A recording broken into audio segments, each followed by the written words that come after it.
scatter this place tonight. Dance and sweat till lights in a fight. We must settle this thing tonight. Yeah. Come, let us catch some feelings for night. Yeah. And if you tell me, say make a bello, bello. I don't go waste time, but to do like so. Bello, bello. Everybody be Joe, this go. Yeah. This loving, no be chop and go. Hey, now because of you, I get to go strong. All over.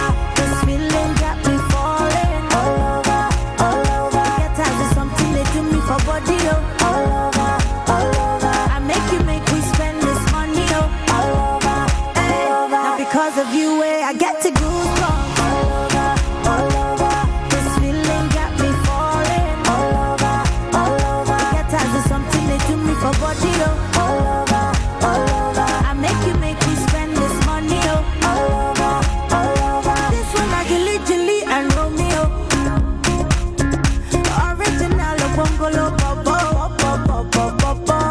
Say na me when you make them shako. Love me jeje, love me tender. Yeah. And if you tell me, say make a bello. Don't go waste time, but to do like so. Bello. Everybody be Joe, this go. Yeah. This loving, no be chop and go. Hey, now because of you, I get to go strong. All over. This feeling got me falling. All over. Get tired of something they do me for body, oh. All over. I make we spend this money, oh. All over. Hey, now because of you, I get to go strong. All over. This feeling got me falling. All over. Get tired of something they do me for body, oh. All over. I make we spend this money, oh. All over. And my baby for life. I wanna wake up by your side. For life. Do some crazy things for life. Bonjour chers auditeurs, bienvenue sur Radio Barjo. Alors pour cette entrée en matière, on vient bien sûr d'écouter Tiwa Savage de All Over, musique nigérienne. Et vraiment, c'était vraiment sympa. Qu'est-ce que vous en pensez là ? Super. Ok. Alors aujourd'hui, vous avez vu, il fait très beau dehors. Ça change un peu. La vague de froid est passée. Donc, nous sommes le jeudi 8 mars avec, donc, je le répète, un beau ciel bleu. Ça nous fait le moral un peu meilleur. Donc, vous savez qu'aujourd'hui, c'est la journée internationale des droits de la femme. Moi, personnellement, je voulais rendre honneur en récitant un petit texte que j'ai composé à cette petite occasion, enfin, grande occasion. Donc, je vous invite à écouter, chers auditeurs, auditrices. Honneur à toi, femme, en ce jour. Quel bonheur que dans nos vies tu sois là. Heureusement qu'on t'a, et avec toi faire quelques pas. Savoir qu'avec toi on s'ennuie pas, quand nous les hommes des fois ingrats. Merci aux femmes chaque jour, où de ta beauté intérieure tu nous entoures, de ton étreinte d'amour. Pour toutes ces choses, il y en a tant d'autres. Sois encouragé et reconnu comme égal à nous les hommes qui avons tant besoin de toi. Ok. Donc nous allons poursuivre l'émission. Je voudrais présenter quand même les participants. Donc on va faire un petit tour de table. Nous avons donc Patrick.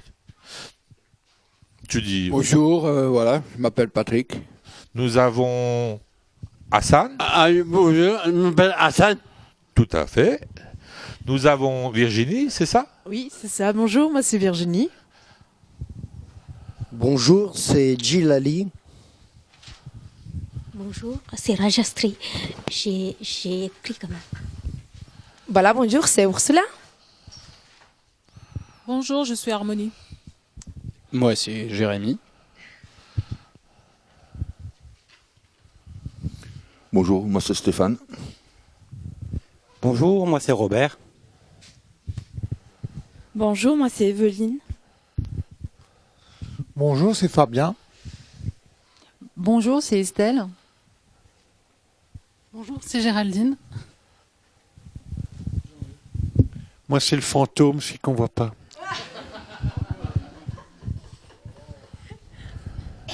Bonjour, moi c'est Mathilde. Bonjour à tous, Nathalie. Bonjour, c'est Rachid. Bonjour à tous, moi c'est Francine, comme la farine. Super, Francine. Bonjour à tous, c'est Leïla. Bonjour tout le monde, moi c'est Nathalie. Donc maintenant, je voudrais passer la parole. Alors, bienvenue à tous. Hein. Merci d'être là. Et je voudrais maintenant passer la parole à Ursula qui va nous présenter un peu le thème de l'émission. Donc Ursula, je te laisse nous dire. Hein, apparemment, c'est la santé mentale cette semaine. Voilà, en fait, aujourd'hui, on avait programmé depuis longtemps une émission spéciale, c'est de l'information en santé mentale. Et donc, ce sujet, ça va être l'enfance et la parentalité. Et nous avons aujourd'hui l'honneur de pouvoir recevoir une personne que tu vas bien nous présenter, Pascal, un invité spécial. Oui, justement, pour cette occasion, nous avons invité Monsieur Pierre Buckel. Et donc, nous allons lui laisser le soin de se présenter lui-même. Donc, Monsieur Pierre Buckel, je vous passe la parole. Bonjour à tous, merci déjà de m'accueillir. Je suis très fier et honoré d'être là parmi vous cet après-midi. Donc, je suis Pierre Buckel, coordonnateur d'une instance qui s'appelle les Conseils locaux de santé mentale. Et je vais vous parler plus spécifiquement du sujet qui nous intéresse et que vous avez présenté en préambule, qui sont les semaines d'information en santé mentale qui débuteront lundi, hein, donc le 12 mars, et qui dureront jusqu'au 25 mars. Voilà. On vous remercie, Monsieur Buckel. Donc là, déjà pour commencer, bon, c'est peut-être un peu tôt, mais on va faire une petite pause. Qu'est-ce que vous en pensez? Oui. Avec Julien Clerc, le titre, ça va vous parler, vu la journée qu'on passe. Voilà. On envoie?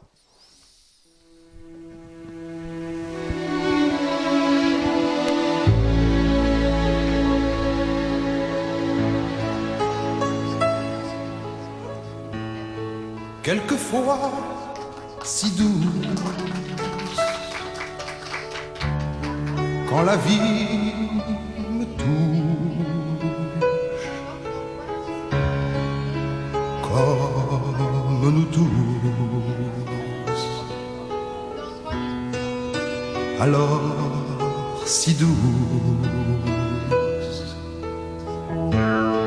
quelquefois si dure, que chaque blessure longtemps me dure, longtemps me dure. Femme, je vous aime. Femme, je vous aime. Je n'en connais pas de facile, je n'en connais que de fragile et difficile.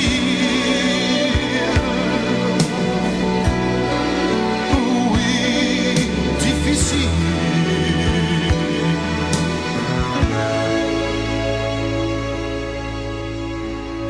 Quelquefois si drôle,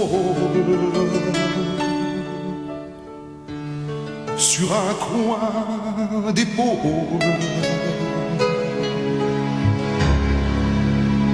Oh oui, si drôle,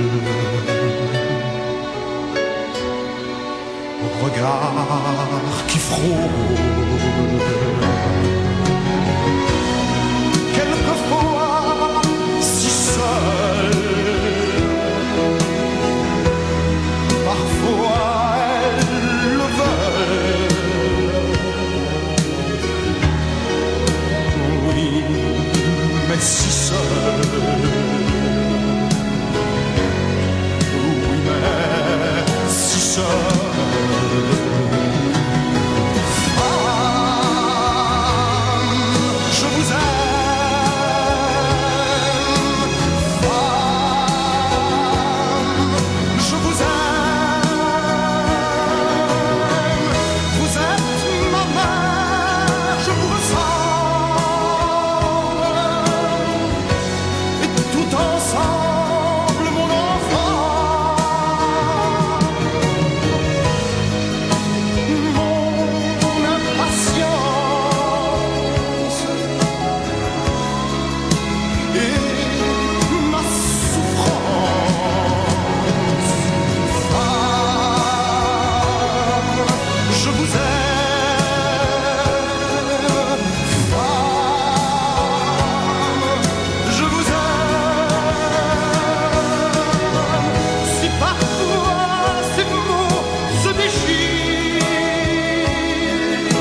Et effectivement, de retour sur le plateau, donc là nous allons rentrer un peu dans le vif du sujet et donc on va commencer la première partie de notre entretien avec Monsieur Pierre Buckel.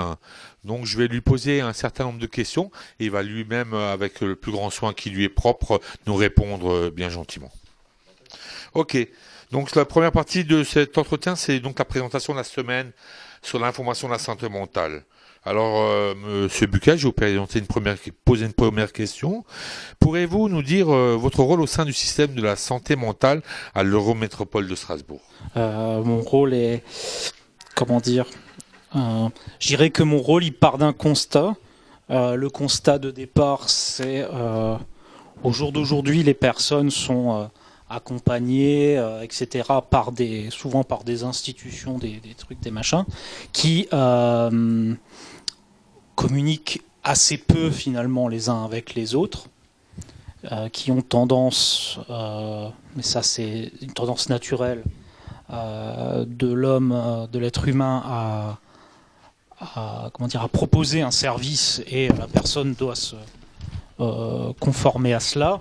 Mon rôle, si vous voulez, alors modestement, c'est d'essayer que ces différentes institutions qui interviennent à des moments donnés, alors ça peut sembler basique dit comme ça, mais qu'elles se parlent, première des choses, que ces institutions se parlent, qu'elles s'articulent entre elles, et surtout qu'elles essayent, je dirais, du mieux qu'elles peuvent d'être cohérents pour les personnes qu'elles accompagnent. Voilà. En gros, on passe d'une logique d'institution à une logique de personnes accompagnées. Voilà. C'est basique, mais on a encore énormément de travail à faire là-dessus. Vous connaissez le contexte de notre pays, j'entends contexte financier par exemple, pour ne citer que lui. Vous verrez, c'est quelque chose que je répète beaucoup, les histoires d'argent, ça intervient pas vraiment. Je pense qu'on a très largement tous les dispositifs qui existent. On a ce qu'il faut est mis sur la table. La problématique, c'est comment ce qui est mis sur la table est utilisé et au service de l'usager. Ok, super, Monsieur Buckel. En fait, là, vous avez déjà répondu à mon autre question. Et je vais donc directement passer à la troisième, parce que là, vous nous avez dit comment vous intervenez. Et donc, en fait, moi, j'aimerais savoir en quoi va consister cette semaine d'information sur la santé mentale de cette année. Plutôt qu'elle va être la thématique, quoi. Donc, la thématique, c'est parentalité en France. Donc ce qu'il faut juste savoir de manière très générale, je ne vais pas m'étendre longuement, c'est que les semaines d'information en santé mentale, c'est un événement national, c'est pas propre au département. C'est la 27e, je crois, édition. Cette année, ça a dû commencer en 90, je crois, ou 91. Cette semaine d'information a la particularité d'avoir ce thème parentalité et enfance. Bon, je m'attache pas forcément trop au thème. L'idée de base, si vous voulez, des semaines d'information en santé mentale, mais de n'importe quelle année au-delà du thème, c'est de faire en sorte qu'on parle, encore une fois, mais pas entre quatre murs, qu'on parle en dehors pour le citoyen lambda des questions de santé mentale. Parce que la santé mentale, c'est l'affaire de tous, quoi. C'est-à-dire que ça concerne tout le monde a une santé physique et tout le monde a une santé mentale. Voilà. Donc c'est important de pouvoir en parler, c'est important de pouvoir en discuter, c'est important d'ouvrir le débat puisque on sait tous qu'il y a énormément de tabous sur ces questions-là de manière générale, qu'il y a beaucoup de préjugés aussi. Et c'est pour ça que c'est important aussi de permettre du plus possible, alors donner la parole aux usagers certes, mais surtout, vous verrez quand on ira peut-être un petit peu plus dans le détail du programme, battre le pavé aussi, ensemble, être dehors, ensemble, puisque entre quatre murs, on est finalement entre nous, sortir un petit peu de ça pour investir l'espace public qui est dehors. Voilà. Ok, très bien. Et en fait, à qui est destinée la semaine d'information de la santé mentale et si possible, pouvez-vous nous dire pourquoi ? Donc elle est destinée à, comme je l'ai un petit peu dit avant, elle est destinée à tout le monde. Elle n'est pas l'apanage de ceux professionnels ou usagers qui gravitent autour d'un parcours institutionnel ou que ne sais-je.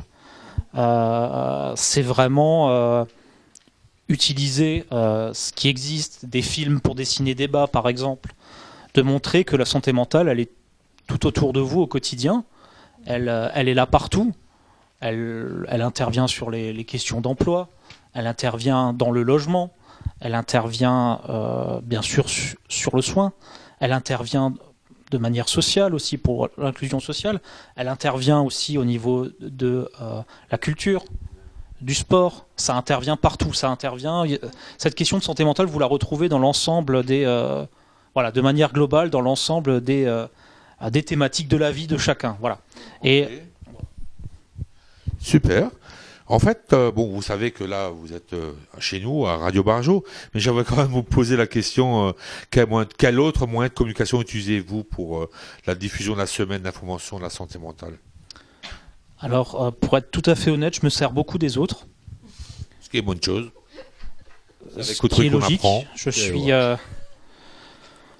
si vous voulez, l'idée de base, c'est de faire une communication un petit peu... à la fois un peu moderne, via les réseaux sociaux, comme vous le faites d'ailleurs au sein de votre groupe d'entraide mutuelle, et également par des moyens un peu plus classiques. Un des moyens auquel je crois beaucoup, qui est très basique, c'est le partage, le transfert de mails. Vous allez me dire c'est basique, mais c'est ça qui permet de toucher le maximum de personnes. Ce programme de la semaine d'information de santé mentale, moi je ne peux le diffuser qu'à mon réseau, qui est étendu quand même, puisque c'est à peu près, juste sur Strasbourg, c'est à peu près 350 adresses mail de professionnels qui le reçoivent. Mais si vous voulez, si chacun en a 350, alors c'est peut-être les mêmes de temps en temps, vous allez me dire, certes, mais si chacun fait l'effort de le partager, vous arrivez vite à une diffusion qui est très large et qui surtout peut toucher, encore une fois, des personnes qui ne sont pas forcément, on va dire, dont c'est pas la santé mentale, c'est pas forcément la préoccupation quotidienne. Hein. Ok, ouais, super. Moi, ça m'en permet d'enchaîner et vous demander avec la plus grande humilité, au nom de toute notre équipe de la Radio Barjo, donc les chroniqueurs, les techniciens, les régisseurs, les animateurs, justement, qu'est-ce que vous pensez de ce moyen de communication qui est la radio, que notre Radio Barjo? Je peux bien évidemment en dire que du bien, puisque c'est une évolution un peu logique aussi de la prise de parole. La radio, comme l'utilisation d'Internet, c'est le moyen d'expression du 21e siècle. Donc c'est bien évidemment extrêmement positif de l'utiliser. C'est positif pour la valorisation de l'association, de l'image de l'association et du groupe d'entraide mutuelle. Ça amène un potentiel de dynamique incroyable. Ça prouve la dynamisme de votre groupe. Ça, c'est évidemment quelque chose d'extrêmement important, positif, valorisant et déjà valorisé, puisque je pense que les pouvoirs publics vont aussi aider à monter ce projet-là. Il faut dire qu'il y en a, il faut aussi le relever, il n'y en a pas d'autres à ma connaissance, hein, je ne sais pas tout. Il n'y en a pas d'autres en Alsace déjà. Pas à ma connaissance, non.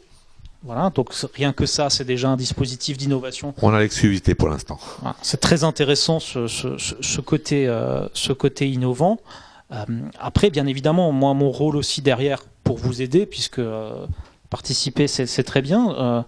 Ce que je peux faire, ce que j'ai déjà fait, que je continuerai bien évidemment à faire, c'est à envoyer à mon groupe. Je vous ai parlé des adresses mail, c'est comme ça que ça commence. On va dire, attends, vous voyez ce qui existe au niveau de Strasbourg, vous avez une web radio. Toutes les personnes à qui j'en parle trouvent l'idée absolument remarquable et géniale. Puis je vois aussi l'intérêt que vous y portez, que vous y apportez. On voit que les discussions sur qui parle, quand, à quel moment, elles peuvent être un peu, compliquées, entre guillemets, si je puis dire, mais si c'est compliqué, ça prouve qu'il y a de l'intérêt, ça prouve que ça vous tient à cœur. C'est ça qui est important.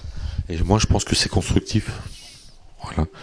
Donc, selon vous, quel est actuellement le niveau de participation des citoyens et des professionnels par rapport aux événements mis en place de la semaine d'information sur la santé mentale ? Alors, le niveau de participation des citoyens, il est faible, parce que on est au milieu, vous savez, vous avez des semaines sur tout maintenant, hein. Vous avez la semaine du sans écran, la semaine du sans sucre, la semaine du truc, voilà, vous avez tout. On est en mars, en plus, dans le mois de la santé. Vous ne saviez peut-être pas, vous voyez qu'en tout cas, il y a un certain nombre de manifestations qui existent déjà, donc c'est vrai que pour le grand public, c'est compliqué. C'est pour ça que dans notre programme, et grâce à vous, on essaye d'être dehors le plus possible. Tout simplement pour aller, on va dire, à la source. Si on ne peut pas avoir les gens par des médias ou par des conférences où clairement ils ne viennent plus, voire pas du tout, ils ne sont jamais venus en fait, les citoyens, on va les avoir directement dans la rue en faisant une marche, on va les avoir en organisant un petit concert sur la place Kléber pendant la marche, etc. Enfin bref, tout ce genre de petites choses font qu'on va toucher encore une fois ces personnes-là qui sont nos cibles, parce que parmi ces personnes-là, vous avez des chefs d'entreprise, vous avez des logeurs, des bailleurs, vous avez des travailleurs sociaux, vous avez des musiciens, vous avez tout forcément, puisque la société est plurielle, comme vous le savez. Donc forcément, vous faites passer un message à ces personnes-là qui, après, peut-être le répercuteront ultérieurement lorsque vous aurez, je mets des guillemets, besoin d'eux. Voilà. Puisque la santé mentale, c'est un peu un gros mot dans notre pays. Voilà. Alors une question, c'est pour l'implication justement de tous les publics à ces semaines d'information sur la santé mentale. Est-ce qu'il y a justement peut-être un effort de la part de la ville sur la communication préalable, par exemple via des affiches comme on peut le voir pour des événements type artistiques, genre Centrale Vapeur, les Giboulées, je sais pas.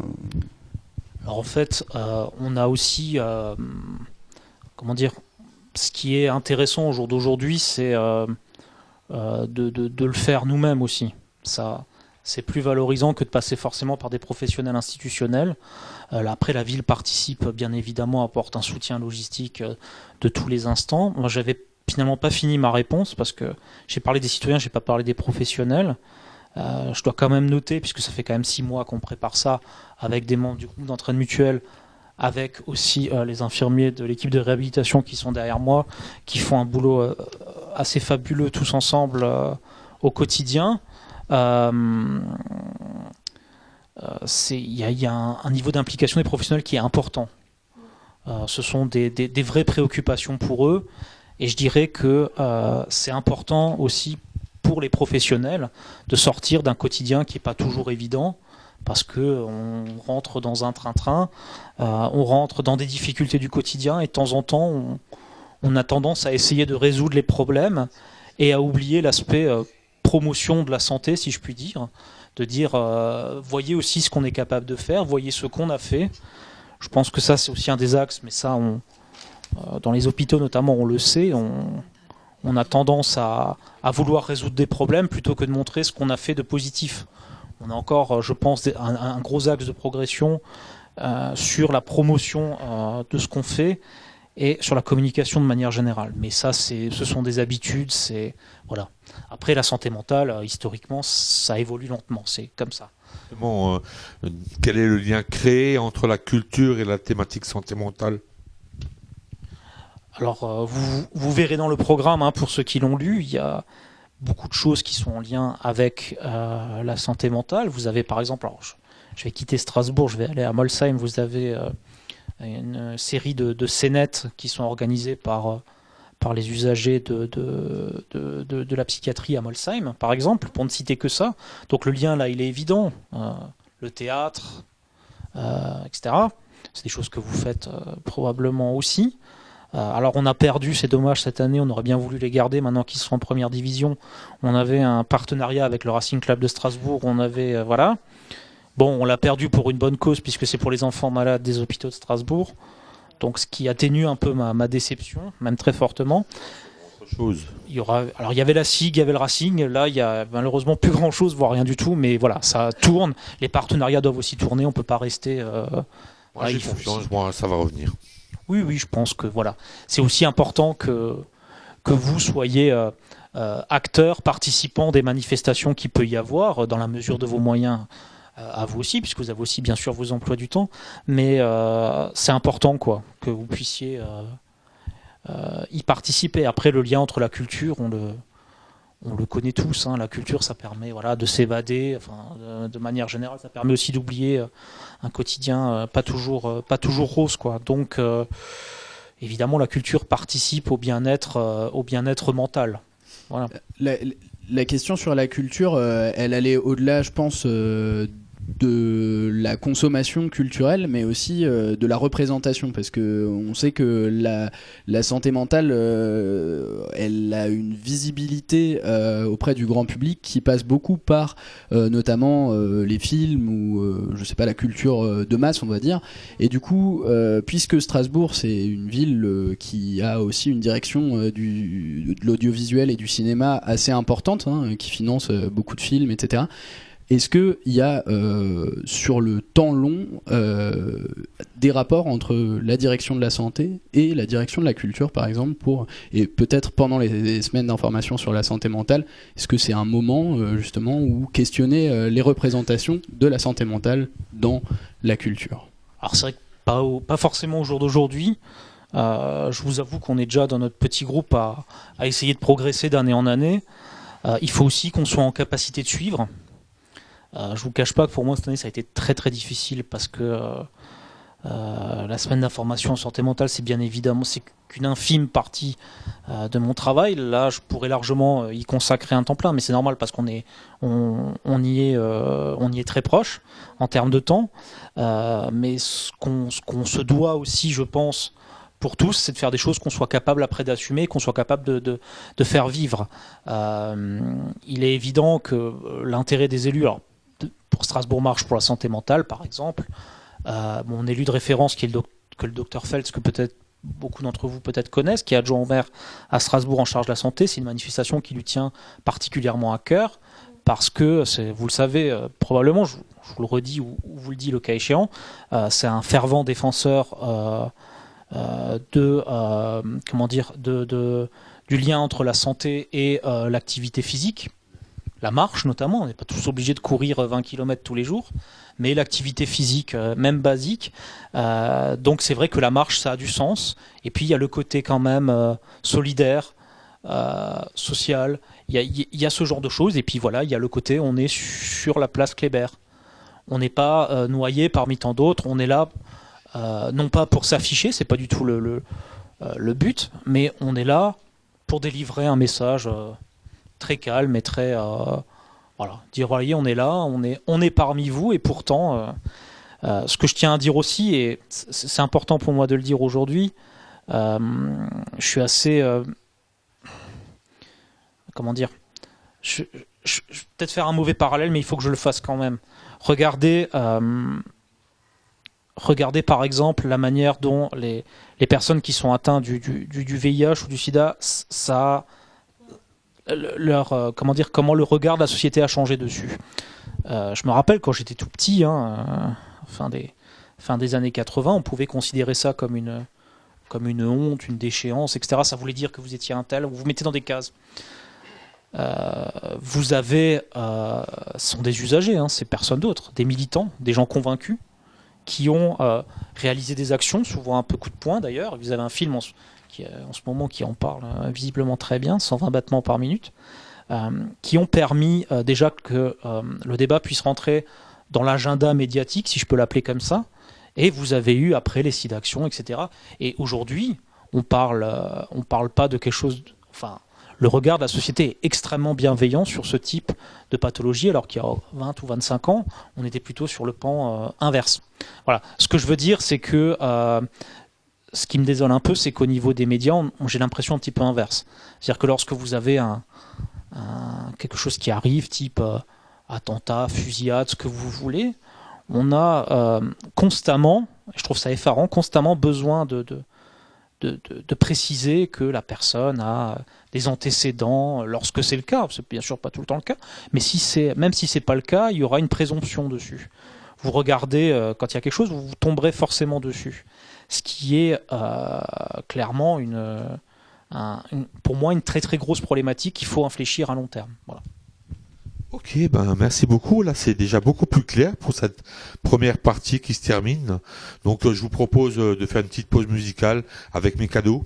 Hein, une femme avec une femme. Restons dans cette journée du 8 mai. Donc, je vous dis à tout à l'heure pour la deuxième partie où on va aborder le thème plus précis de cette semaine sur la santé mentale. Donc, la parentalité et l'enfance.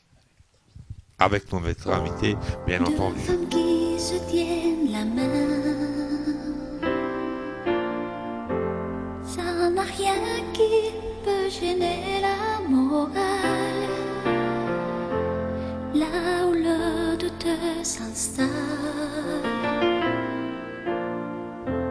c'est que ce geste se fasse sous la table quand elles sont seules, comme elles n'ont rien à perdre. Après les mains, la peau de tout le reste. Un amour qui est secret, même nue, elle ne pourrait le cacher. Alors sous les yeux des autres, dans la rue, elle le déguise en amitié. L'une des deux dit que c'est mal agir, et l'autre dit qu'il vaut mieux laisser dire ce qu'ils en pensent ou disent ne pourrait rien y faire. Qui arrête les colons en plein vol, à deux ras du sol, une femme avec une femme.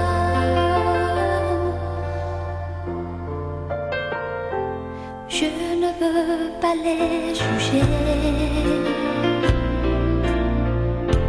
je ne veux pas jeter la première pierre. Et si en poussant la porte, je les trouve bouche à bouche dans le salon, je n'aurai pas l'audace de tousser. Si ça me dérange, je n'ai qu'à m'en aller.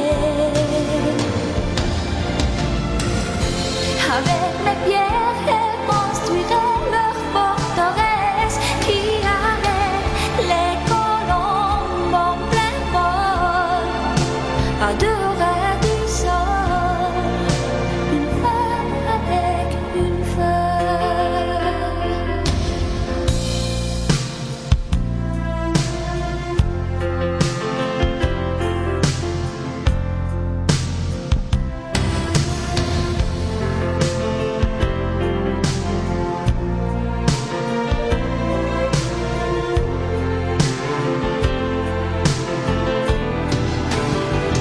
L'une des deux dit que c'est mal agir,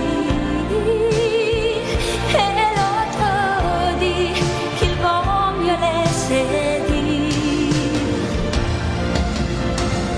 ce qu'ils en pensent ou disent ne pourrait rien y faire.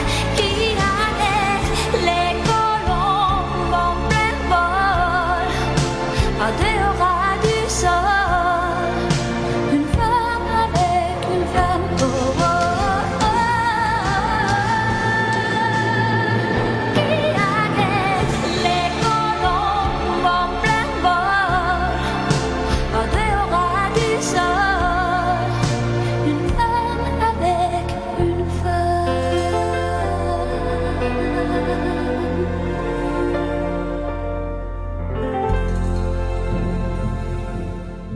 Donc de retour sur le plateau Radio Barjo, donc toujours avec notre invité Pierre Buccal. Là, je voudrais passer la parole à Ursula, donc qui va un peu nous développer la deuxième partie, et après à Emeline. Donc voilà, je vous laisse la parole à toutes les deux, plutôt à tous les trois. Merci beaucoup Pascal. Et donc voilà, je voudrais commencer en fait cette deuxième partie en abordant le sujet de la parentalité et l'enfance, parce que nous en fait on avait réfléchi sur ce sujet, sur comment ça se passe en fait voilà, auprès des personnes souffrant de maladies psychiques. On avait discuté et débattu et en fait il y a différentes problématiques qui sont sorties pendant notre discussion et notre débat. Déjà la problématique financière qui existe auprès des personnes qui souffrent de ces problématiques et par rapport à l'effet d'envisager l'effet de pouvoir avoir des enfants. Et aussi, on avait aussi sorti les sujets de le chômage et la discrimination auprès de ces collectifs. Et voilà, parce qu'on connaît bien les problématiques qu'il existe pour pouvoir accéder à voilà, l'effet d'avoir un emploi et la précarité qui ramène avec les personnes qui ont une maladie psychique. Aussi, on avait sorti l'effet médicamenteux par rapport à la fragilité, les fatigues, les problèmes de concentration et de mémoire, l'augmentation de poids et la perte d'envie de l'activité sexuelle, qui du coup ça répercute énormément par rapport voilà, à l'effet d'envisager la parentalité.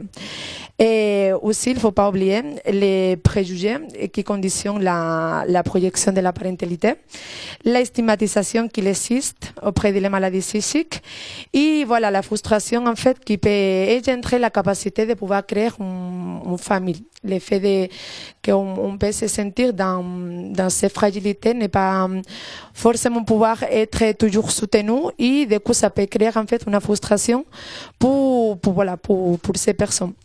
Donc maintenant je passe la parole à Evelyne pour qu'il puisse poser les questions et que donc du coup sera à vous Monsieur Buckel de nous répondre. Et voilà, s'il y a de certaines réactions, voilà, entre les participants, n'hésitez pas.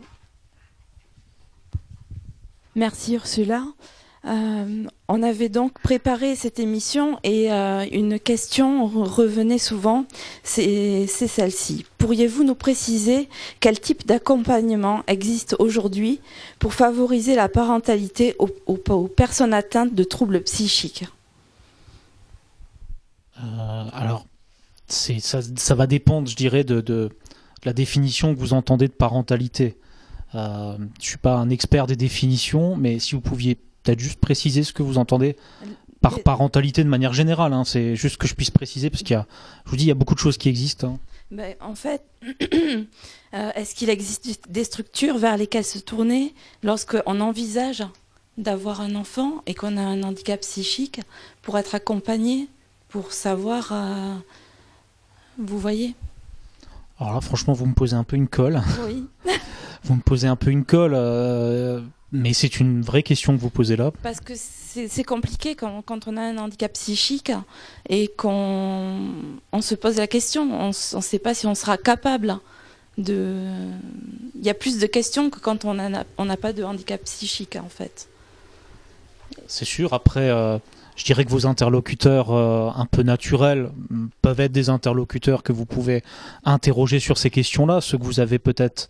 avec qui vous avez l'habitude d'échanger et qui vous accompagnent les psychiatres, par exemple, oui, ou les infirmiers peut-être un peu, les infirmiers ou ouais, me semble, ou les psychologues, oui, tout à fait, peuvent me semble être les interlocuteurs a priori les plus adaptés.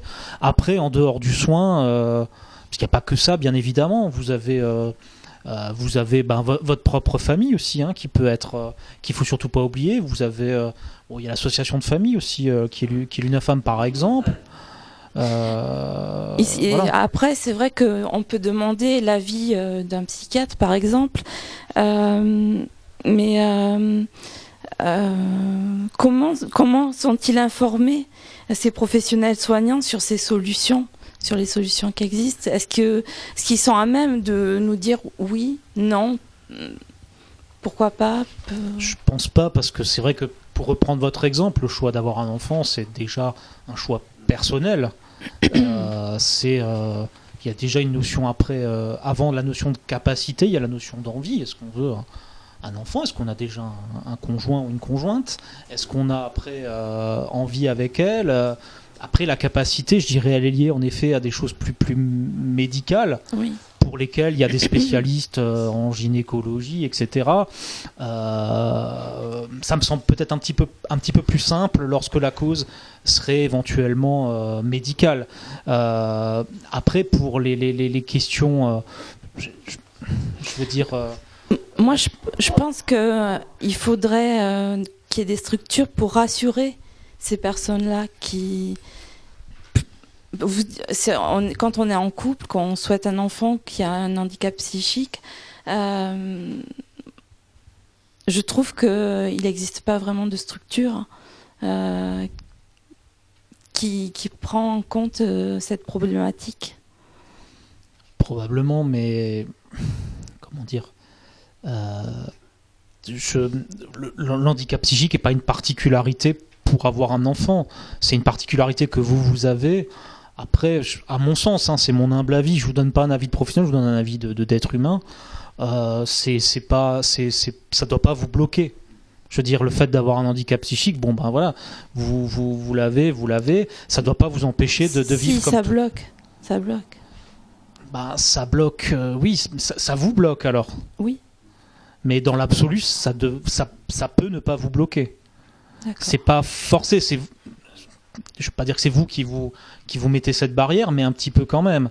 Après, vous avez des médecins, vous avez des infirmiers, que ce soit en service de médecine classique ou en psychiatrie, il y a quand même, bien évidemment, c'est quand même dans les cursus scolaires et dans le métier propre d'être sympathique avec les personnes, ça semble être... voilà. Moi, j'ai entendu des témoignages de personnes dont le psychiatre a dit non, je ne vous conseille pas d'avoir un enfant. Ou d'autres psychiatres qui disent oui, je vous conseille d'avoir un enfant. Bah, moi, ça me semble compliqué de conseiller à quelqu'un d'avoir un enfant ou de ne pas en avoir, si je puis me permettre. Après, j'ai pas à dire ce qui est bien, ce qui est pas bien. Je vous donne encore une fois un avis qui n'est pas professionnel, qui est mon avis d'être humain. Je vous dis, c'est un choix tout à fait personnel. La pathologie mentale ou psychiatrique à côté, je ne suis pas persuadé que c'est un critère à prendre en compte, bien sûr. Mais dans votre réflexion à vous, à mon sens, c'est pas ça qui doit vous bloquer. Par exemple, qu'il existe des solutions pour accompagner ces familles pendant la grossesse, après la naissance, plus particulièrement que d'autres couples. Alors ça peut être, alors c'est vrai que ça peut être quelque chose qui peut être, ça n'existe pas. Ça peut être innovant parce que en effet, là c'est vraiment quelque chose, j'avoue, je pensais avoir pas tout entendu, mais beaucoup de choses. C'est vrai que c'est quelque chose que j'ai pas entendu, qui est extrêmement intéressant. Après, ce qu'il faut quand même que je note, et pour moi ça c'est quand même très positif, on est quand même dans une période globale au niveau du pays où l'innovation est importante. Je fais pas de politique, c'est pas ce que je veux vous dire. Ce que je veux vous dire, c'est que moi je le sens parce que je le vis au quotidien. On est dans une période où on essaye de favoriser beaucoup les initiatives locales, particulières et les innovations notamment. Parce que vous voyez bien qu'on est sur un modèle qui arrive au bout. Vous le voyez au quotidien. Ce que je fais, c'est un peu ça. Dans l'absolu, moi je me dis, c'est pas normal de mettre quelqu'un pour faire le lien entre des gens qui pourraient se parler tout seuls ou qui pourraient faire tout seuls. Mais c'est qu'on est sur un système où on sait qu'on est à peu près au bout. Donc l'innovation, elle est d'autant plus importante puisqu'on doit passer à un autre paradigme. Voilà. Donc proposez, faites, il faut jamais rien s'interdire dans la vie. Jamais rien s'interdire de penser, jamais rien s'interdire de coucher sur papier. Au pire, on trouvera votre idée grotesque, et au mieux, elle pourra, le cas échéant, lui donner vie. C'est pas délirant. On se met tellement de barrières mentales déjà soi-même, en plus que celles que la société vous impose, qu'on en oublie. On en oublie de temps en temps, même au jour d'aujourd'hui, on ne rêve plus, on n'idéalise plus, on n'a plus d'utopie. C'est dommage. Une société sans utopie, ça marche pas, parce que les utopies d'aujourd'hui sont les résultats de demain. Ça, l'histoire l'a montré. Parce que la réalité des choses, c'est qu'on est plusieurs à vouloir être responsables et donc à se poser la question d'avoir des enfants ou pas. C'est une question de responsabilité quand on a une maladie.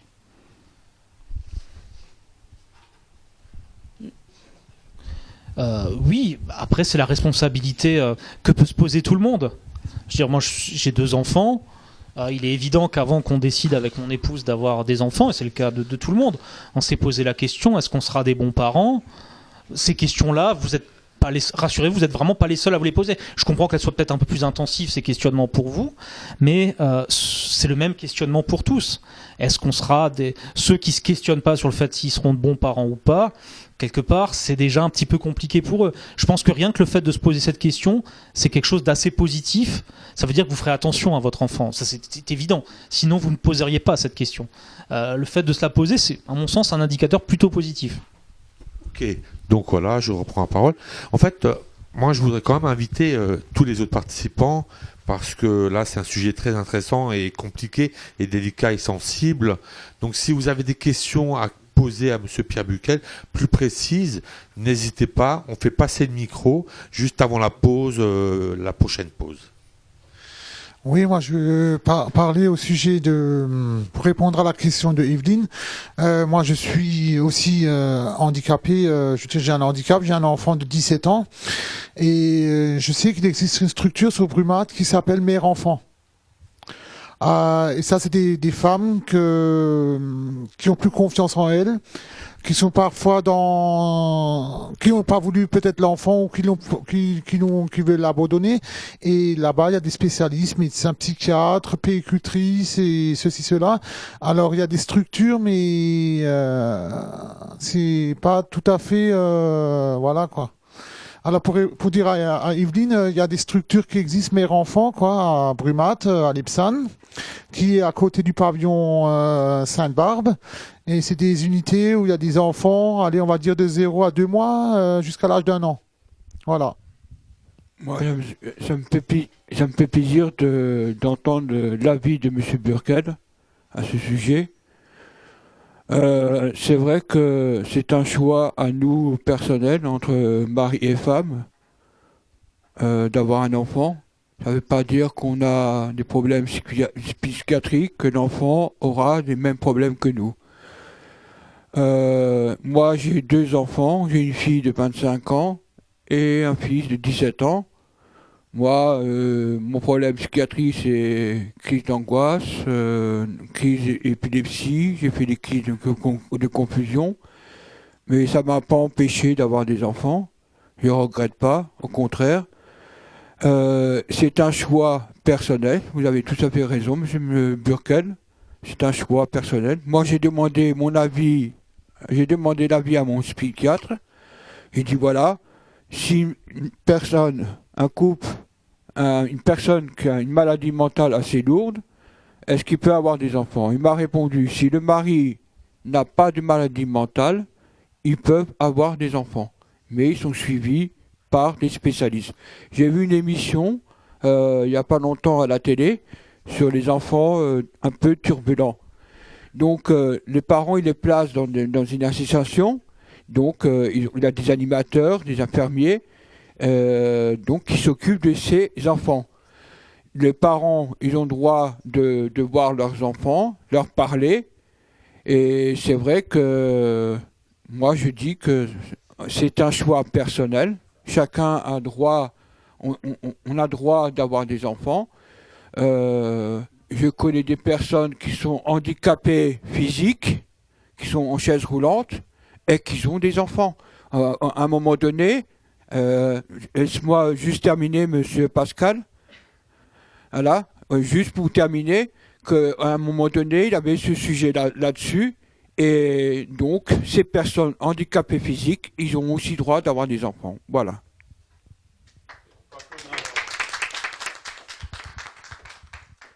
On a parlé de parentalité. Alors, la parentalité, il y a 2 côtés. Il y a le côté parent, il y a le côté enfant. Et je pense qu'il est très important d'éduquer le regard des enfants, même dès l'école maternelle. Pas que les enfants de parents qui ont des problèmes, mais tous les enfants. Ça fait partie de la déstigmatisation qui est un des buts de notre association. Alors justement, je rebondis, merci Jean-Louis de me passer le micro, sur la stigmatisation des maladies psychiques. En fait, tous les médias, que ce soit les médias de la presse écrite, la télévision, la radio, etc., tous ces médias informent le public sur des idées plutôt fausses. Je m'explique. On stigmatise les personnes qui ont des problèmes de santé mentale. Voilà, un fait divers, on va en faire toute une montagne. Voilà, les schizos sont dangereux. Le titre. Pourquoi ? Parce qu'il y a eu une personne il s'est passé ça ou ça.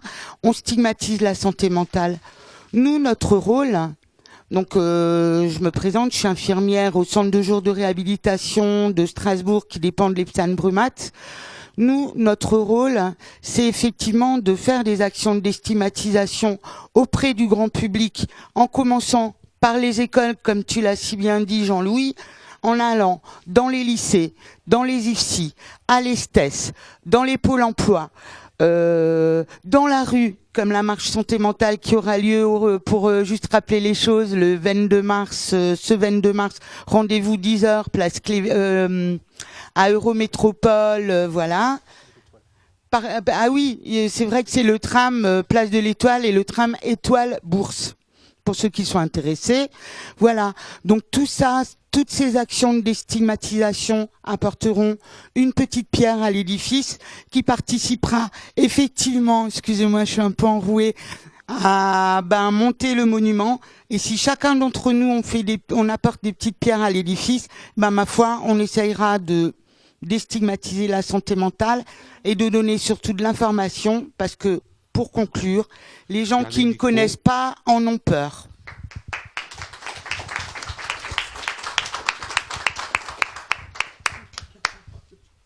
Donc voilà, pour rapport à ce sujet de stigmatisation, moi en tant qu'animatrice de l'association Genobe, voilà, je tiens à aborder l'importance de travailler ces problématiques, parce que on va dire c'est aussi pour rapport à l'histoire, et il y a beaucoup d'imaginaire social pour rapport à les maladies psychiques, et sont toujours en fait dans ce côté de dangerosité, d'exclusion, et il faut vraiment travailler sur l'image de qu'est-ce que c'est une schizophrène, qu'est-ce que c'est une personne qui souffre d'une bipolarité, qu'est-ce que c'est une personne qui souffre de névrose.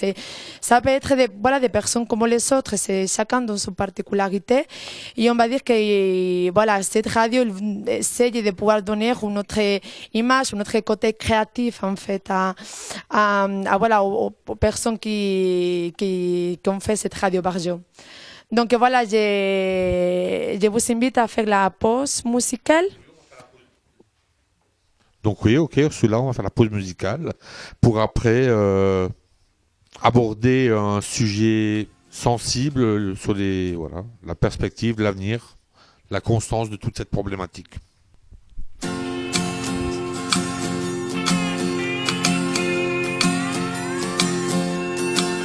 Notre vieille terre est une étoile où toi aussi tu brilles un peu. Je viens te chanter la balade des gens heureux. Je viens te chanter la balade des gens heureux. Tu n'as pas de titre ni de grade, mais tu dis-tu quand tu parles à Dieu. Je viens te chanter la balade des gens heureux. Je viens te chanter la balade des gens heureux. Journaliste, pour ta première page, tu peux écrire tout ce que tu veux. Je t'offre un titre formidable, la balade des gens heureux. Je t'offre un titre formidable, la balade des gens qui a planté un arbre dans ton petit jardin de banlieue. Je viens te chanter la balade des gens heureux. Je viens te chanter la balade des gens heureux. Il s'endort et tu le regardes. C'est un enfant, il te ressemble un peu. Je viens lui chanter la balade des gens heureux. Je viens te chanter la balade des gens heureux.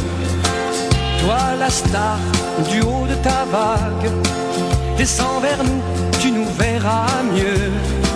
Je viens te chanter la balade des gens heureux. Je viens te chanter la balade des gens heureux. Roi de la drague et de la rigolade, rouleur flambeur ou gentil petit vieux, je viens te chanter la balade des gens heureux. Je viens te chanter la balade des gens heureux. Comme un cœur dans une cathédrale, comme un oiseau qui fait ce qu'il veut. Tu viens de chanter la balade des gens heureux. Tu viens de chanter la balade des gens heureux. Nous allons aborder donc cette troisième partie avec toujours Monsieur Pierre Buquel, donc sur des questions sensibles, constants et perspectives à l'avenir. Donc voilà, là, de nouveau, on va vous faire tous participer, vous tous qui vous êtes présentés au début de l'émission. Et donc, je vais passer la parole à Stéphane. Est-ce qu'on peut passer un micro à Stéphane, s'il vous plaît? Merci Pascal. Donc la question que j'ai posée, c'est la suivante. Quel type de piste d'amélioration envisagez-vous pour favoriser l'accompagnement auprès de la parentalité? Les pistes, il y en a beaucoup. Il y en a beaucoup qui existent, hein, qui sont déjà en œuvre. Je dirais que je pense que ce qui est important, c'est aussi que pour améliorer son rôle de parent, il faut aussi que les parents puissent avoir des espaces d'expression. Je pense que les groupes de parole de parents, par exemple, sont déjà importants. Après, la parentalité en tant que malade ou handicapé psychique, c'est vrai que ça reste à construire, vous l'avez dit. Moi, je peux que vous encourager à creuser vos pistes, hein. C'est en proposant qu'on avance. Je dirais que, comme sur beaucoup de choses, on est sur des relations humaines, donc je dirais que la piste d'amélioration, c'est une bienveillance déjà générale, c'est-à-dire pas toujours rétrécir la question au handicap psychique ou à la maladie, quoi. L'envisager de manière un peu plus large. Donc je passe maintenant la parole à Robert qui va nous poser la prochaine question, qui d'ailleurs est très intéressante, vous verrez. Merci Pascal. Alors Monsieur Buquel, pensez-vous qu'il existe encore de la stigmatisation auprès des professionnels qui travaillent au système de la prise en charge de personnes atteintes de troubles psychiques? Alors, je vous avoue que le mot stigmatisation comme déstigmatisation, je le hais profondément. On va faire un peu d'étymologie, hein. Stigmate, vous savez ce que c'est. C'est pas un beau mot. Déjà, il sonne pas bien en bouche. Il est un peu agressif comme mot. Il existe des préjugés, comme pour tout. On a des préjugés sur tout le temps. Ça, c'est un fait qu'on a, je veux dire, c'est propre à l'être humain. Ça va être compliqué de tout enlever. À vouloir tout enlever, on risque de passer de l'autre côté ou à arriver à une parole qui soit plus démocratique et plus libre.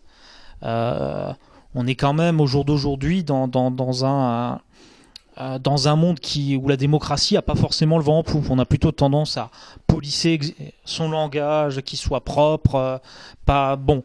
Souvent, on utilise la forme au détriment du fond.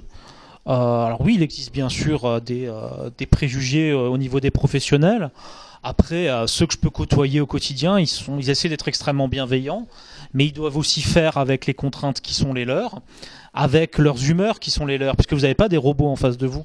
Vous avez forcément des êtres humains. Un être humain qui, de temps en temps, il va être moins bien physiquement, il va être moins bien lui-même moralement.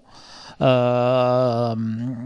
peut aussi souffrir lui-même de troubles psychiques, parce que voilà, les questions de burn-out ou de professionnel, les questions en lien avec le monde professionnel, elles sont extrêmement importantes, largement sous-évaluées au jour d'aujourd'hui. Donc c'est vrai que il y a encore bien évidemment des préjugés. Moi je dirais que le préjugé le plus important au jour d'aujourd'hui serait vraiment au niveau des employeurs. Alors qu'un employeur se soucie pas de la santé de ses employés, on peut le concevoir, notamment dans les grosses entreprises, parce qu'il y a forcément un quotidien qui rattrape. Par contre, lorsqu'on inverse le prisme et on dit, vous voyez, c'est pas tant et tant de personnes, et on explique par exemple que pour une entreprise, la première cause de perte de revenus pour l'entreprise, ce sont les problématiques de santé mentale de son personnel, et le déficit de productivité qui peut aller avec, les arrêts de maladie, etc. Tout de suite, l'oreille change et elle devient peut-être un peu plus attentive. C'est vrai que c'est ce type de message qu'il faudrait essayer de faire passer. Oui, mais après, les préjugés seront toujours là, ils seront là d'une autre manière. Voilà. Ok, je passe donc la parole à Djelali, notre ami, pour la prochaine question. Monsieur Pierre Buckel, j'ai une question à vous poser.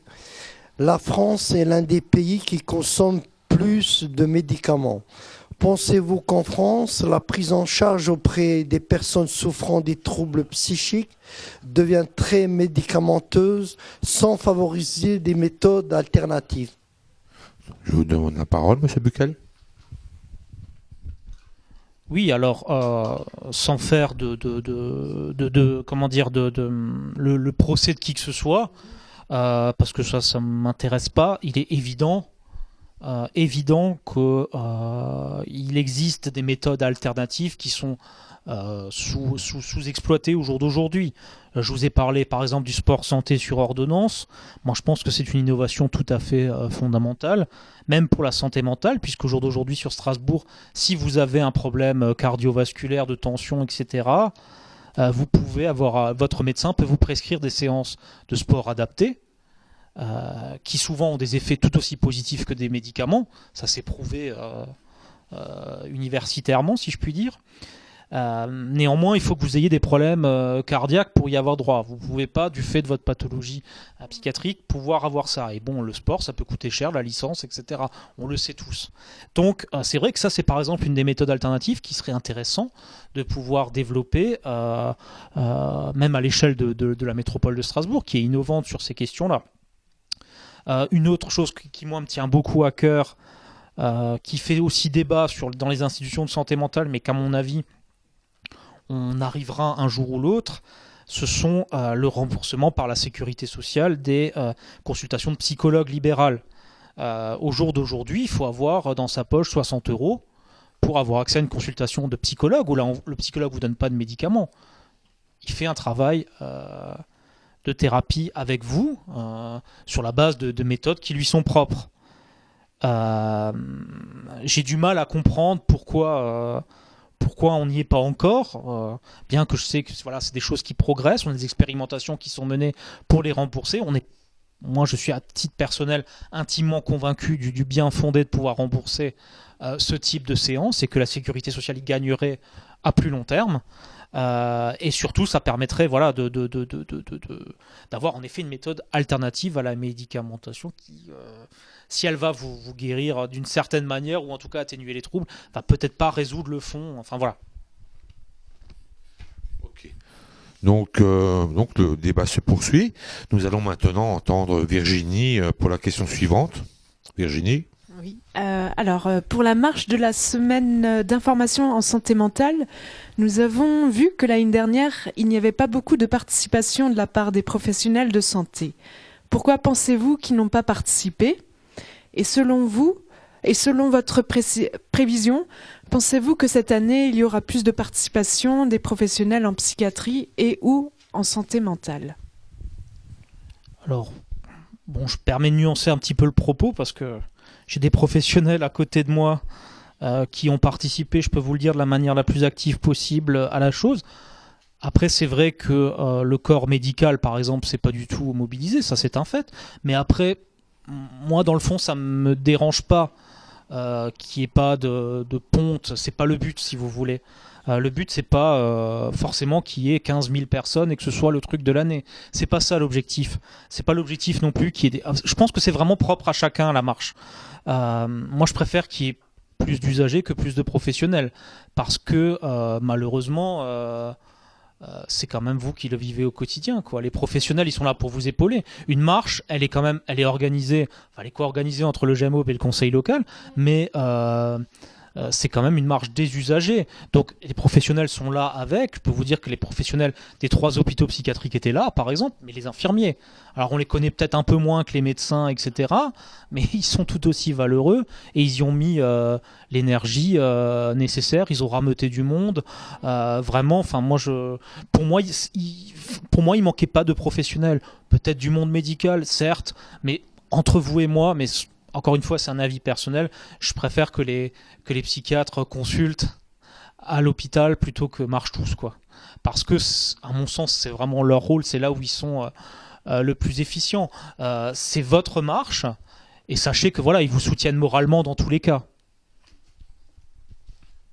Je voudrais juste compléter. En fait, à la marche santé mentale de l'année dernière, il y avait également non seulement des professionnels de santé comme des infirmiers, les équipes d'extra-hospitaliers, d'intra-hospitaliers. Il y a eu beaucoup de GEM qui sont venus de tous horizons du Bas-Rhin, voire même du Haut-Rhin. D'ailleurs, il me semble, Pierre, il y a eu également des gens du grand public qui nous voyaient passer, qui se sont joints à nous dans la marche. Quand même, ça c'est super important qu'on ait pu rassembler un petit peu de public dans la rue. Et puis, ma foi, c'est à chacun d'entre nous de faire de la pub. Et il y avait des écoliers, il y avait des étudiants, enfin voilà, c'est à nous de faire notre pub pour rassembler un maximum de monde à notre marche. Voilà. Ok. Avant d'écouter Hassan, on va passer la parole à Harmonie. Donc Harmonie, courtement.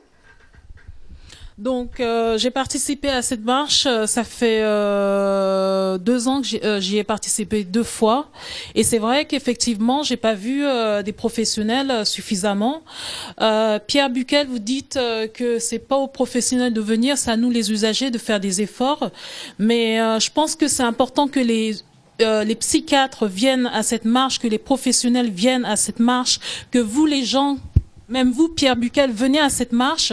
Parce que il y a un problème de stigmatisation même au niveau des professionnels et je pense que quand on fait cette marche, c'est pas pour que nous on change notre façon de voir la santé mentale ou la maladie psychique en nous-mêmes, c'est aussi aux professionnels de faire des efforts. J'ai vécu à Londres pendant 12 années, je vois la différence par rapport à Londres et l'Alsace énormément. Et je trouve que les choses sont faites différemment là-bas. Les professionnels là-bas sont beaucoup plus à l'écoute, et c'est parce que il y a une certaine empowerment. Donc empowerment, je souligne que empowerment, c'est quand une personne a énormément souffert de quelque chose et réalise que c'est pas parce qu'elle a souffert de cette chose qu'elle doit rester à l'écart de tous ou continuer à souffrir. Elle commence à faire un travail sur elle-même ou sur lui-même et prendre confiance en elle-même ou en lui-même et donc même commence à encourager les autres personnes autour d'elle et autour de lui-même.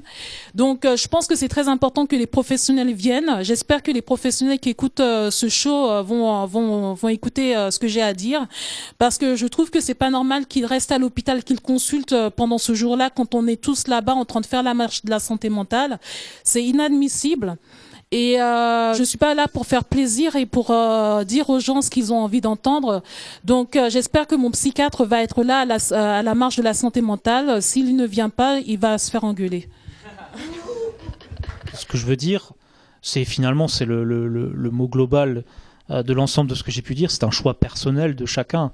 Il est bien évident que ce serait intéressant que les psychiatres soient là. Je dis pas que voilà, il faut pas qu'ils soient là, bien au contraire.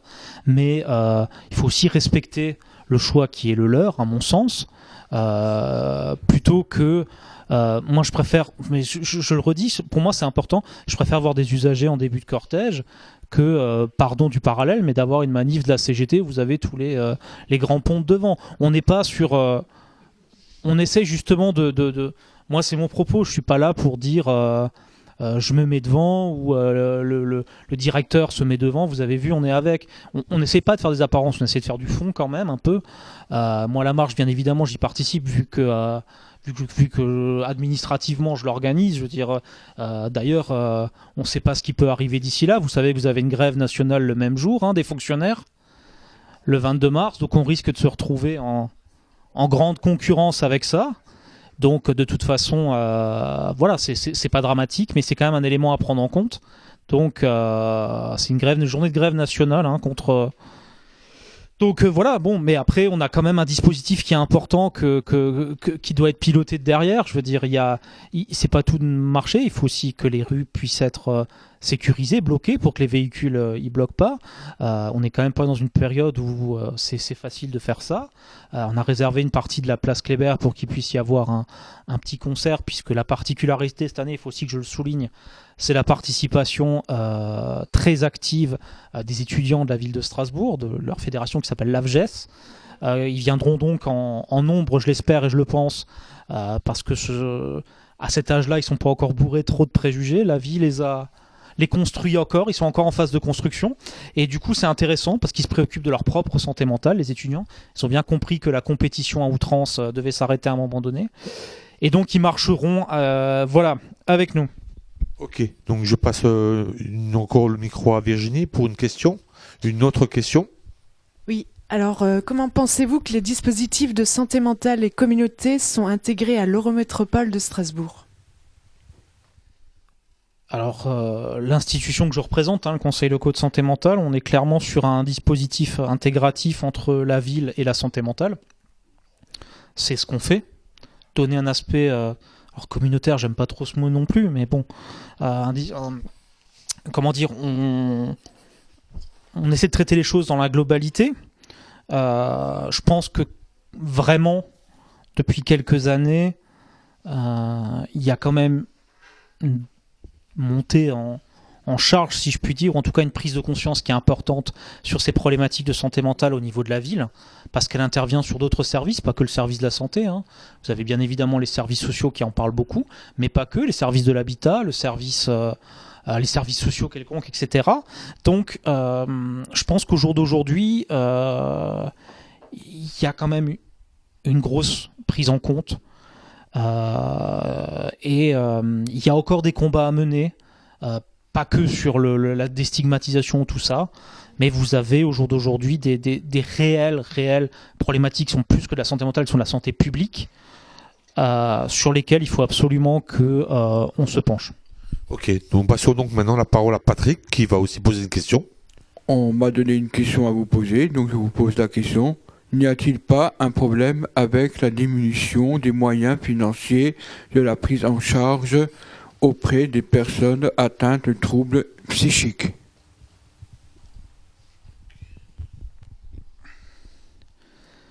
C'est-à-dire, la question, c'est pas forcément la diminution des moyens financiers. Il y a des moyens financiers qui sont ce qu'ils sont, qui sont globaux, qui sont pas propres à la psychiatrie ou à l'hôpital. C'est l'ensemble des institutions, quelles qu'elles soient, elles sont soumises à la même pression financière. Après, j'en suis convaincu, pour moi, mais encore une fois, ça concerne que moi, je parle pas au nom de qui que ce soit, c'est pas un problème de moyens. On a, à mon sens, la grosse problématique, c'est que je pense que la société a évolué beaucoup plus vite que les dispositifs de santé mentale. on a, alors que ce soit l'hôpital, mais pas que, quelques trains de retard qui sont comblés par des services de pointe, comme la Réhab par exemple, mais qui sont des services de pointe qui malgré tout sont encore relativement minoritaires. En tout cas, il n'y a qu'une très petite portion de la population qui peut avoir accès à ce type de service. Donc, alors même que c'est la norme dans d'autres pays, vous l'avez évoqué, je veux dire, la société, elle évolue vraiment, et je pense qu'il y a une adaptation à des modèles organisationnels à la société, à la manière qu'on a de voir les choses. On est sur un processus de sortie de l'hôpital, la Réhab, c'est clairement ça. La vie au plus proche du logement, etc. Le modèle, il est là. Le modèle, il n'est pas de rentrer de nouveau dans l'hôpital, de remettre des trucs. C'est complètement vide de sens. Et pourtant, si on a un raisonnement typiquement économique, on ne peut aller que là. Puisque vivre dans un logement, ça coûte bien évidemment moins cher qu'une journée à l'hôpital. Donc tous les voyants sont verts pour développer ce genre de choses. Donc on va encore passer une petite question à Robert. Robert, on t'entend. Merci. Voilà, j'avais une question à poser par rapport à la société, le regard qu'elle a sur le trouble psychique. Moi, je voulais savoir comment on pourrait donner un autre regard à cette société sur ces personnes qui ont des troubles mentaux. Comment on pourrait déstigmatiser cette maladie. Comment on pourrait, quelles sont les choses, les informations ou le langage. Comment on pourrait montrer à la société qu'on n'est pas des personnes dangereuses. Comment cette société elle peut évoluer. Je vais reprendre l'exemple du sida parce qu'il est. Je suis pas un expert là-dessus, mais j'ai trouvé beaucoup d'analogies avec ce qu'on peut vivre. Vous regarderez et vous constaterez que sur ce type, par exemple, la manière dont la société a évolué dessus, elle l'a pas été grâce à l'action des professeurs de psychiatrie ni même des politiques. Ce sont les usagers eux-mêmes qui ont opéré ce basculement, ce changement de mentalité. Alors après, c'est vrai que le monde politique pourrait aider, pourrait s'emparer de la question, mais vous avez des députés qui s'en emparent. Vous en avez quand même certains qui commencent à en parler. Vous avez un député, M. Ruffin par exemple, où c'est une vraie préoccupation. On a une députée dans le Bas-Rhin qui est psychiatre elle-même. Donc je pense que c'est des questions. Après, la particularité de la santé mentale, c'est que c'est extrêmement lent. Je voudrais témoigner. Oui, mais aujourd'hui, je t'en prie, enchaîne. Je voudrais témoigner du travail de Pierre au sein du Conseil local de santé mentale. Auquel j'ai participé. Il invite des élus. Moi, j'ai participé au conseil local de santé mentale d'Ikirch. Il y a les élus, il y a les bailleurs sociaux, il y a une conseillère municipale. Certes, il y a du boulot, mais on est en train de le faire. On va encore passer la parole à Patrick. Par rapport à la marche, j'ai eu une idée, j'ai proposé à Ursula. Quand on sera à la place Kléber, on va faire un micro-trottoir, demander l'avis des gens de l'extérieur, qu'est-ce qu'ils en pensent de la maladie mentale, parce que donc ça peut toucher tout le monde. Donc c'est une idée que j'ai eue. Je ne sais pas ce que vous en pensez, Monsieur Burkel. Alors, moi, bien sûr, ça me semble très intéressant. Je vous conseille de le faire si vous estimez que c'est pertinent. Moi, je donne pas de veto à donner ni quoi que ce soit. Je suis pas j'essaye le plus possible que les relations, et c'est un travail un peu d'équilibriste au quotidien quand vous devez gérer des relations entre la psychiatrie, le conseil départemental, la ville. Vous en avez toujours un qui va essayer de prendre le dessus sur l'autre. Et je dirais l'un de mon travail que j'essaye de faire, et notamment avec les usagers, c'est de faire en sorte que vous soyez, pour une fois, sur une relation un peu horizontale. C'est qu'en gros, vous soyez pas soyez pas dans la position de devoir demander à quelqu'un que vous estimez être supérieur à vous parce qu'elle vous soigne, parce qu'elle vous accompagne. Elle n'est pas supérieure à vous. Elle vous soigne, ça c'est un fait, mais elle n'est en aucun cas supérieure à vous.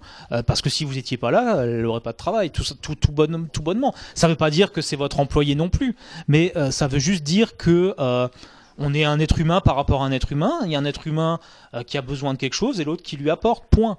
Donc là, c'est pareil. Je veux dire, moi, je pense que si vous pensez que c'est bien, essayez-le, faites-le. Faites-le, vous prenez un micro, essayez peut-être alors c'est un conseil que je vous donne, peut-être de préparer des questions à l'avance pour que vous sachiez quoi dire et qu'après vous puissiez faire un petit compte rendu, une petite évaluation de ce que vous avez fait. Mais sentez-vous libre de faire ce que vous voulez. Je vous remercie de m'avoir répondu à cette question. C'est un sujet qui me touche beaucoup. Et donc voilà, je laisse la parole à Pascal. Donc, Monsieur Buckel, est-ce que vous voulez dire un dernier petit mot pour clôturer cette émission fort intéressante et, je pense, constructive pour les citoyens et tout le monde? Alors oui, je vais faire juste un peu de publicité, si vous me permettez, parce que sur la page Facebook de la semaine d'information en santé mentale, vous avez l'ensemble du programme qui est diffusé.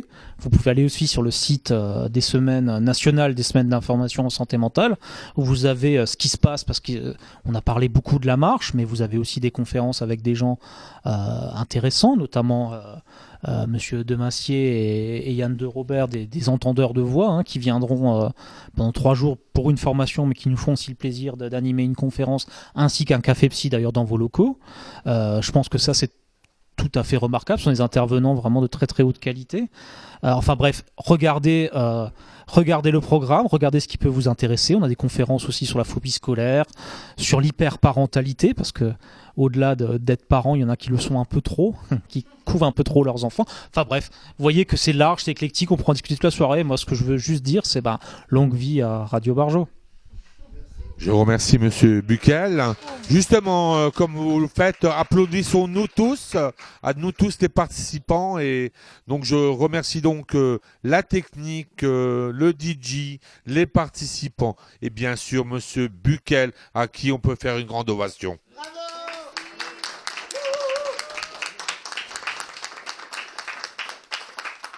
Donc, je voulais terminer cette émission en vous disant simplement, déjà en vous remerciant d'être là, à nous écouter, et aussi en vous invitant à venir pour les autres émissions, à nous rejoindre sur cette radio fort intéressante, avec d'autres sujets, d'autres thèmes. Moi, je n'ai qu'une chose à dire, il n'y a pas de fous, il n'y a que des génies.